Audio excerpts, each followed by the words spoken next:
Welcome to ఆర్ఫే TV news. Medicover cancer institute, east coast railway health unit సహకారంతో ఈ రోజు ఉదయం 10 గంటల నుండి సాయంత్రం 4 గంటల వరకు అరకులోని east coast railway health unit వద్ద ఉచిత క్యాన్సర్ స్క్రీనింగ్ శిబిరాలను నిర్వహించారు. ఈ కార్యక్రమానికి ముఖ్య అతిథిగా principal chief medical director east coast railway doctor V Karnan హాజరయ్యారు. Consultant radiation oncologist doctor Venkata Sambasivarao రోగులను పరీక్షించనున్నారు. ఈ శిబిరంలో ఉచితంగా బీపీ, ఈసీజీ మరియు మహిళల కోసం పర్స్మియర్ పరీక్షలు నిర్వహించారు.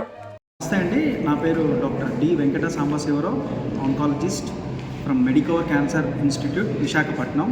సో ఇవాళ ఈ అరకు రైల్వే హాస్పిటల్ అంటే మనం మెడికవర్ హాస్పిటల్ ప్లస్ ఈ ఈస్టర్న్ అంటే railway east coast railway Araku health unit వారి సౌజన్యంతో మనం ఈ యొక్క క్యాన్సర్ అవేర్నెస్ క్యాంపు అలాగే స్క్రీనింగ్ క్యాంపు అనేది ఇవాళ అరకులో మన ఈ హెల్త్ సెంటర్లో కండక్ట్ చేయడం జరుగుతుంది. సో దీనిలో ముఖ్యంగా ఎందుకంటే మనం రీసెంట్గా కూడా ఈ ఫిబ్రవరి 4న వరల్డ్ క్యాన్సర్ డే అనేది కూడా చేశాము. సో ఈ వరల్డ్ క్యాన్సర్ డే అనేది ప్రతి ఒక్క 3 years కూడా మనం ఒక థీమ్ అనేది ఉంటుంది. దానిలో భాగంగా యునైటెడ్ బై యూనిక్. సో ఈ క్యాన్సర్ అనేది ఇప్పుడు ఇంకా పెరుగుతూ ఉన్నది, అలాగే పేషెంట్లు కూడా ముందుకు వస్తున్నారు. సో మనకి అడ్వాన్స్డ్ టెక్నాలజీ కూడా అందుబాటులో ఉంది. సో దాన్ని మనకి ఈ రూరల్ అంటే ఈ ట్రైబల్ ఏరియాస్ కానీ ఇటువైపు ఉన్న ఈ విలేజెస్ ఈ ముఖ్యంగా ఉన్న వాళ్ళకి యూటిలైజ్ అయ్యేలాగా మనం ఈ క్యాంప్స్ కండక్ట్ చేయడం. ఎందుకంటే క్యాన్సర్ అనేది ఒకప్పుడు అంటే చనిపోతారు, చాలా భయంతో కూడుకున్న జబ్బు అని అనుకుంటాము. కానీ ఇప్పుడున్న రోజుల్లో మనకున్న ఈ యొక్క ట్రీట్మెంట్ టెక్నాలజీస్, మనకు అడ్వాన్స్డ్ ఈ టెక్నాలజీస్ ఉండటం వల్ల చాలా వరకు అది 1వ స్టేజ్ నుంచి మనం 4వ స్టేజ్ లెక్కేసుకుంటే 4th స్టేజ్ క్యాన్సర్ వాళ్ళకు కూడా చాలా వరకు క్యూర్ రేట్స్ అనేవి పెరిగినాయి. సో అందులో భాగంగానే మనం ఇవాళ ప్రతి ఒక్క ఇక్కడ ఎంప్లాయీస్ కానీ ఈ రైల్వే డిపార్ట్మెంట్లో పనిచేసే అందరికీ కూడా మనం ఉచితంగా ఈ స్క్రీనింగ్ పార్ట్ అనేది, ముఖ్యంగా అందులో మహిళలకి ఈ రొమ్ము క్యాన్సర్లు అండ్ గర్భాశయ క్యాన్సర్లు మన దేశంలో అత్యధికంగా దానివల్లనే ఎక్కువగా చనిపోవడం జరుగుతుంది. అవి ఫస్ట్ అండ్ సెకండ్ ప్లేస్లో ఉన్నాయి. సో దానిలో భాగంగా మనకి ఈ బ్రెస్ట్ క్యాన్సర్కి సంబంధించి మనం ఒక పరీక్ష చేయటము, దానికి ఏమన్నా వాళ్ళకి తీసుకోవాల్సిన జాగ్రత్తలు, అలాగే గర్భసంచి క్యాన్సర్కి సంబంధించి మనం స్క్రీనింగ్ పరీక్ష ప్యాప్స్మీర్ అనేది చేయటము. సో అలాగే వాళ్ళకి ఏమైనా ఇబ్బందులు ఉండి కనుక్కొని ఇంకా మిగతా టెస్టులు ఏదైతే అవసరం ఉంటాయో మనం ఇక్కడ వరకు చేయగలిగిన ఇక్కడ చేస్తున్నాము. ఇక్కడ లేనివి మనం అవసరమైన టెస్టులు మనం విశాఖపట్నం క్యాన్సర్ హాస్పిటల్లో చేయడం జరుగుతుంది. సో ముఖ్యంగా ఏంటంటే ఈ 2 క్యాన్సర్లే కాకుండా మగవాళ్ళల్లో కూడా మనం చూసుకుంటే నోటి క్యాన్సర్లు కానీ ఊపిరితిత్తుల క్యాన్సర్లు కూడా ఎక్కువగా ఉన్నాయి. సో వాళ్ళకు కూడా మనం ఇవాళ స్క్రీనింగ్ చేస్తున్నాం. అంటే ఓరల్ ఎగ్జామినేషన్ కానీ మెడికల్లో చెప్పాలంటే modifiable causes, non modifiable causes అంటాము. మాడిఫైబుల్ కాజెస్ అంటే మనం ఆల్కహాల్, స్మోకింగ్, అలాగే ఒబేసిటీ ఇలాంటివన్నీ కూడా మాడిఫైబుల్ కాజెస్ అంటాం. నాన్ మాడిఫైబుల్ అంటే ఏంటంటే ఏజ్, వయసు రీత్యా కొన్ని, లేకపోతే జీన్ రీత్యా కొన్ని వచ్చాయి ఉంటాయి. అవన్నీ మనం అటువంటిని మనం ఏమీ మాడిఫై అంటే దాన్ని ఎటువంటి ప్రివెంటబుల్ మెజర్స్ ఉండవు. కానీ బట్ మాడిఫైబుల్ అనే వాటికి ఆ అలవాట్లు కనుక మార్చుకుంటే మనకి క్యాన్సర్ రాకుండా చాలా వరకు అరికట్టవచ్చు.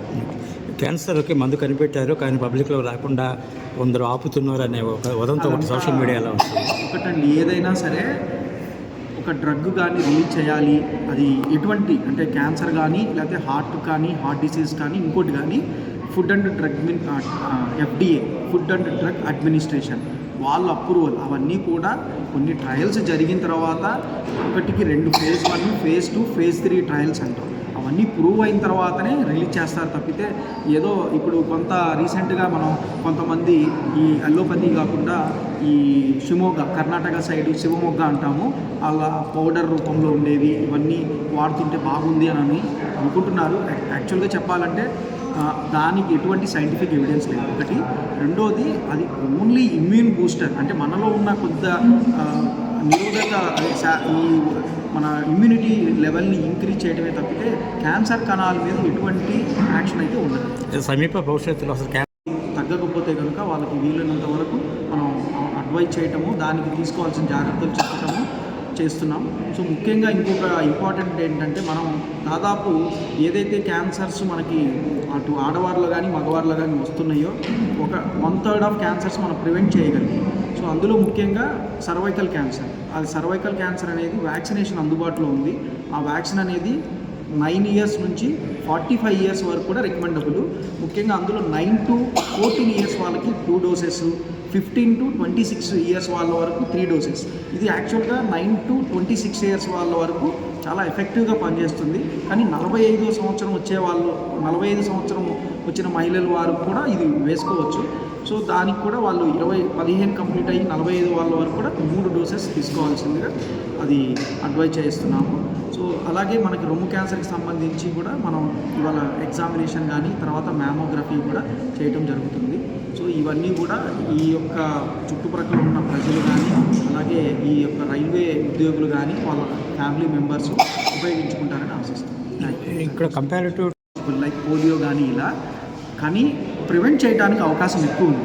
అవి లైఫ్ స్టైల్ కానీ, ఎందుకంటే మనం ఎన్ని క్యాంపులు చేసి ఎంత అవేర్నెస్ చేస్తున్నా పబ్లిక్ చాలా వరకు కూడా బయట ఫుడ్స్, స్పైసీ మసాలా రోడ్స్ అంటే ఎక్కువగా అంటే అవన్నీ కూడా ప్రిజర్వ్డ్ ఫుడ్స్, ఫ్యాట్ ఎక్కువ ఉండేవి, ఆయిల్ యూజ్ చేసినవి, అలాగే కొన్ని ఈ అలవాట్లు స్మోకింగ్ అంటే వాళ్ళు మానేద్దాం అనుకుంటారు కానీ మానలేదు. అలాగే ఆల్కహాల్ సేమ్ ఇవన్నీ కనుక చాలా వరకు కంట్రోల్ చేసుకోగలిగితే, అంటే ఆల్కహాల్ అనేది లిమిటెడ్గా తాగితే దాన్ని ఆల్కహాలిక్ అనగానే, బట్ రెగ్యులర్గా తాగుతూ వాళ్ళు ఆ లివర్ డిసీజ్ కాస్త లివర్ క్యాన్సర్, దానివల్ల ఇంకో క్యాన్సర్ కూడా రావడానికి అవకాశం ఉంది. స్మోకింగ్ వల్ల అయితే లంగ్స్ కానీ బ్లాడర్ క్యాన్సర్ మనకి ఇంకా కొన్ని రకాలైన క్యాన్సర్లు వచ్చే అవకాశం ఉంది. సో ఏదైనా మనం ఇవన్నీ ప్రివెంట్ చేసుకుంటే, ఇప్పటి నుంచి లైఫ్ స్టైల్ అనేది మాడిఫికేషన్ చేసుకుంటే క్యాన్సర్లు అనేది ఫ్యూచర్లో ఆ పర్సన్కి రాకుండా అరికట్టవచ్చు. Thank you sir. వాళ్ళు ఎక్కడికి వెళ్ళి తీసుకున్నా కానీ మన దగ్గరకు వస్తే కూడా ఖచ్చితంగా ప్రతి ఒక్కరికి ఇది ఎంపానల్మెంట్ ఉంది హాస్పిటల్కి. ఖచ్చితంగా వాళ్ళందరికీ కూడా ఉచితంగానే అది ట్రీట్మెంట్ నుంచి చెకప్, అంటే మొదటిగా చెకప్ నుంచి ట్రీట్మెంట్ వరకు, అలాగే ఫాలో అప్ కూడా మనం ఉచితంగా చేస్తాం. ఇప్పుడు 4th స్టేజ్ దాకా వెళ్ళింది హైలీ ఇంపాసిబుల్ అనేది ఒక టాపిక్. 4th స్టేజ్ దాకా వెళ్ళింది కీమోథెరపీకి అయింది, సర్వే అవ్వటం హైలీ ఇంపాసిబుల్ అనేది ఒక టాక్ ఉంది. దాని మీద డెవలప్మెంట్స్ అందులో మనం ముఖ్యంగా చాలామంది మీరు అన్నది కూడా వెరీ ఇంపార్టెంట్ క్వశ్చన్ అండి. ఏంటంటే ఈ 4th స్టేజ్ అంటే కొంతమందికి ఎటువంటి సిమ్టమ్స్ ఉండవు, కానీ వాళ్ళు ఎక్కడో కొద్దిగా చిన్న ఇబ్బందితో హాస్పిటల్కి వచ్చిన తర్వాత ఓవరాల్గా అన్ని టెస్టులు చేసిన తర్వాత ఇది 4th స్టేజ్ క్యాన్సరు అని బయటపడుతుంది. అప్పటి వరకు వాళ్ళు ఏ సిమ్టమ్స్ ఉండవు. సో అలాంటి వాళ్ళకి ఏంటంటే ట్రీట్మెంట్ అనేది వాళ్ళు పేషెంట్ జనరల్ కండిషను, ఎందుకంటే 4th స్టేజ్ అయినప్పటికీ ఎక్కువగా అపోహ ఇంకా లాస్ట్ స్టేజ్ కదా తగ్గదేమో, క్యూర్ రేట్స్ తక్కువ ఉంటాయేమో అనుకుంటారు.